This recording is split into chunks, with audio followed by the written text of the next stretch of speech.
Puji Tuhan, Salam Bapak Ibu Saudara yang dikasihi oleh Tuhan. Salam sejahtera bagi kita semuanya. Puji Tuhan, hari ini kita sudah memasuki bulan Mei di tahun 2021.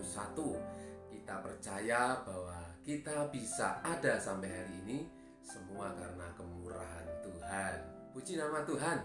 Saya melihat di bulan ini ada satu keistimewaan, di mana kita nanti akan merayakan hari kenaikan Tuhan Yesus Kristus bersamaan dengan saudara-saudara kita umat Muslim yang juga merayakan Hari Raya Idul Fitri, di mana mereka merayakan hari kemenangan.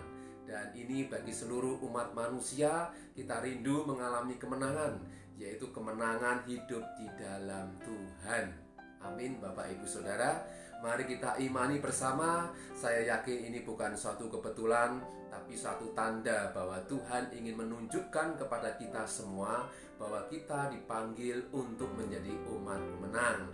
Dan ketika kita menang di dalam Tuhan, kita percaya janjinya akan digenapi, yaitu kita akan naik ke surga bersama dengan Tuhan yang sudah menyediakan tempat bagi kita, orang-orang yang percaya. Puji nama Tuhan. Mari kita akan lihat kebenaran firman Tuhan yang akan memberikan kita kekuatan di hari Minggu ini. Kita akan membaca di dalam Injil Yohanes pasal yang ke-20 ayat 30 sampai dengan 31. Ini hanya 2 ayat saja dalam satu perikop yang berjudul Maksudnya Injil ini dicatat. Saya akan bacakan ayat ini. Pada ayat 30, memang masih banyak tanda lain yang dibuat Yesus di depan mata murid-muridnya yang tidak tercatat dalam kitab ini. Tetapi semua yang tercantum di sini telah dicatat, supaya kamu percaya bahwa Yesuslah Mesias Anak Allah, dan supaya kamu oleh imanmu memperoleh hidup dalam namanya. Puji Tuhan Bapak Ibu Saudaraku, ayat ini menegaskan bahwa sebenarnya masih banyak tanda-tanda mujizat, perbuatan-perbuatan yang Yesus lakukan yang tidak tertulis di dalam Injil ini atau di dalam kitab ini. Tetapi bagi kita orang percaya, Alkitab yang sudah ditulis dari Kejadian sampai dengan Wahyu itu adalah firman Tuhan yang memiliki otoritas dari Tuhan sendiri. Jika kita lihat dari bahasanya, yaitu kanonisasi Alkitab, suatu daftar kitab yang dianggap sebagai kitab suci yang berwibawa atau otoritatif, yang memiliki otoritas dari Tuhan sendiri, sehingga kitab yang ditulis, surat yang ditulis itu benar-benar adalah firman Tuhan. Dengan melalui penelitian secara ilmiah, dengan melakukan penelitian yang lebih dalam dan bukti-bukti yang otentik, sehingga tulisan itu dinyatakan sebagai firman Tuhan. Dan tentunya kita tidak ragu lagi Bapak Ibu Saudara bahwa firman yang selama ini kita yakini, kita percayai itu adalah dari Tuhan sendiri. Dan hari ini kita akan belajar bagaimana kita memiliki satu kemantapan di dalam Tuhan. Ya, sehingga tema hari ini saya beri judul Semakin Mantap Ikut Yesus. Apakah saudara sudah yakin dan mantap ikut Yesus? Ya, dalam perjalanan iman kita tidak sedikit tantangan, ujian, bahkan cobaan yang seringkali bisa membuat manusia bisa undur dari keyakinan kita. Tawaran-tawaran dunia yang membuat manusia bisa lupa Tuhan. Itulah yang menjadikan kita seringkali tidak kuat. Itulah yang membuat kita seringkali tidak mantap mengikut Yesus. Tapi biarlah renungan kali ini menjadikan kita menjadi pengikut Kristus yang semakin mantap. Amin Bapak Ibu Saudaraku.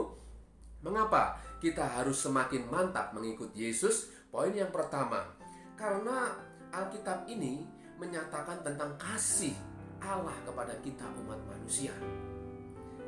Dengan wujudnya adalah pribadi Yesus yang turun ke dunia. Sehingga dalam Yohanes 3 ayat 16 mengatakan, karena begitu besar kasih Allah akan dunia ini, sehingga ia telah mengaruniakan anaknya yang tunggal, supaya orang yang percaya kepadanya tidak binasa, melainkan beroleh hidup yang kekal. Ini suatu keyakinan iman yang harus dimiliki oleh orang-orang percaya, karena kita tidak bisa mengikuti pribadi yang lain selain pribadi Allah Sang Pencipta. Kita tidak bisa mempercayai yang lain selain mempercayai Tuhan yang sesungguhnya. Dan bagaimana kita bisa mengenal Tuhan yang sesungguhnya jika kita tidak bisa memahami atau kita tidak mau memahami dan percaya kepada apa yang sudah Dia sampaikan, apa yang sudah Tuhan ilhamkan kepada kita, baik melalui nabi-nabi, melalui manusia-manusia pilihan Allah, dan teristimewa melalui pribadinya sendiri, yaitu Yesus Kristus yang kita percayai. Sehingga ketika kita belajar sejarah, ketika murid-murid Yesus melihat kematian Yesus, itu adalah bukti bahwa Yesus adalah manusia. Tapi ketika Dia bangkit dan murid-murid menyaksikan bahwa Dia Tuhan yang bangkit, maka murid-muridnya semakin antusias, semakin percaya, semakin yakin bahwa ternyata apa yang dulu pernah mereka pikirkan, masa manusia bisa bangkit, manusia bisa hidup setelah mati, mereka semakin yakin, oh ternyata Yesus yang mereka dulu yakini sebagai guru, ternyata juga sebagai juru selamat, sebagai Tuhan. Bahkan tidak hanya itu, mereka juga menyaksikan ketika Yesus naik ke surga, di mana banyak murid-murid Yesus menyaksikan hal ini. Dan bahkan Yesus berjanji juga akan datang kedua kali dengan cara yang sama ketika Dia naik ke surga. Tetapi yang menjadi pertanyaan, yang menjadi renungan kita adalah ketika Tuhan naik ke surga, Dia juga memberikan mandat kepada kita supaya kita memberitakan kabar baik, yaitu kabar keselamatan di dalam Yesus Kristus. Sehingga dalam hal ini pun kita harus semakin mantap bahwa poin yang pertama, Yesus Dia adalah wujud kasih Allah kepada umat manusia. Sehingga tidak ragu lagi, kita tidak khawatir lagi jika Yesus itu adalah Tuhan secara pribadi. Amin Bapak Ibu Saudaraku yang dikasihi oleh Tuhan. Oleh sebab itu kita akan lihat ayat poin yang kedua. Poin yang kedua, mengapa kita harus semakin mantap ikut Yesus? Karena bukti-bukti sudah cukup jelas bahwa di dalam Yesus ada kehidupan yang sesungguhnya. Karena Dia yang berasal dari surga turun ke dunia untuk menyatakan apa yang sebenarnya yang harus manusia kerjakan, karena Dia berasal dari surga.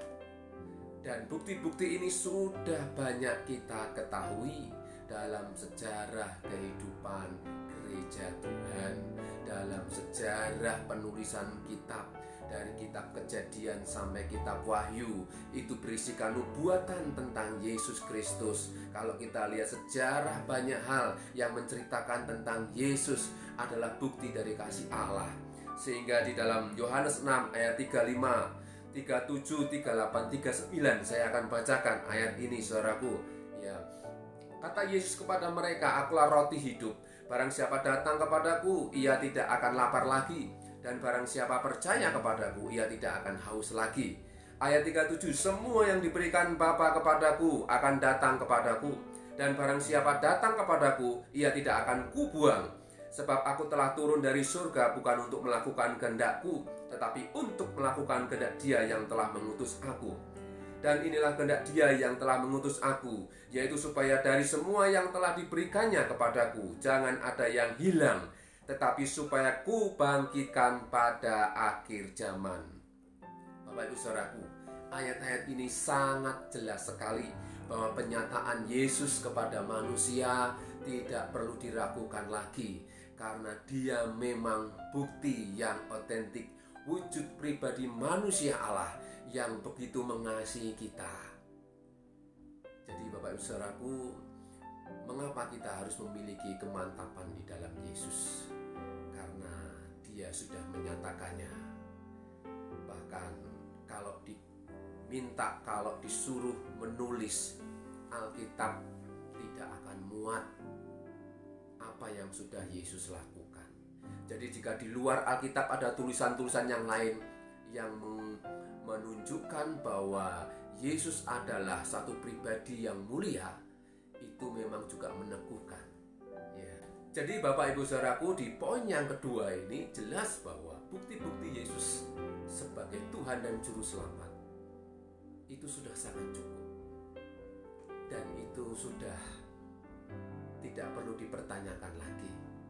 Sehingga di dalam Yohanes 21 ayat 25 mengatakan masih banyak hal lain lagi yang diperbuat oleh Yesus. Tetapi jikalau semuanya itu harus dituliskan satu persatu, maka agaknya dunia ini tidak dapat memuat semua kitab yang harus ditulis itu. Jadi 2 poin ini Bapak Saudara yang ingin saya sampaikan. Kenapa kita harus memiliki kemantapan dalam mengikut Yesus? Karena Alkitab sudah cukup jelas.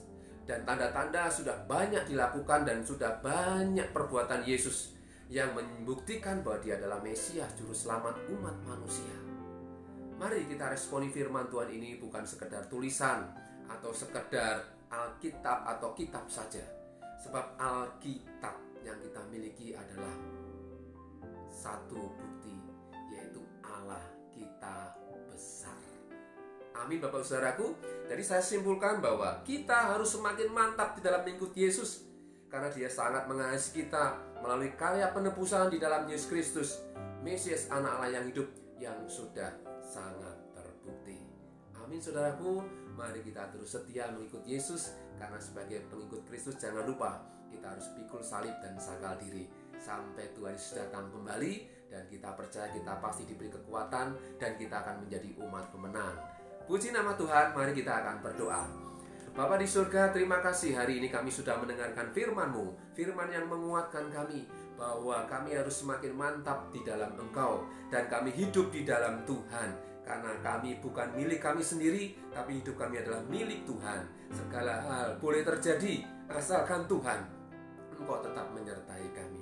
Berkati anak-anak-Mu yang hari ini mendengarkan firman-Mu. Apapun yang kami kerjakan Tuhan buat berhasil. Jadikan kami orang-orang yang beruntung di dalam Tuhan. Tuhan memberkati Engkau dan melindungi Engkau. Tuhan menghadapkan wajahnya kepadamu dan memberi Kau kasih karunia. Tuhan menyari Engkau dengan wajahnya dan memberi Kau damai sejahtera. Mulai hari ini sampai Maranatha, Tuhan Yesus datang kedua kali. Dan kita yang mengasihi Tuhan katakan bersama, amin. Tuhan Yesus memberkati.